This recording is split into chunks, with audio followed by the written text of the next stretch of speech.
مساء الخير، بحط لكم مقطع بعد شوي. هذا واحد إيطالي راح لأمريكا، فجلس يدور بالسوبر ماركت وشاف بعض المنتجات اللي أصلها من إيطاليا مثل جبن الموزاريلا، فشافها على شكل إصبع ومغلفة ببلاستيك وبدون مويتها.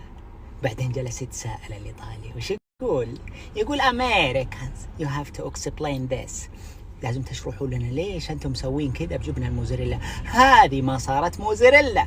ترى يا جماعة الإنتاج الغذائي مهم جدا جدا. يعني اللي أنا أقصده مثلا من الجبن، من الحليب والخطوات اللي أنت تتجه يكون جبن هنا، يا إنه يحتفظ بالمحتوى الغذائي أو يفقد المحتوى الغذائي. يعني يا يشتغل لك الأكل أو يشتغل عليك، يا يرفع صحتك أو يهدم صحتك. خليكم مع المقطع.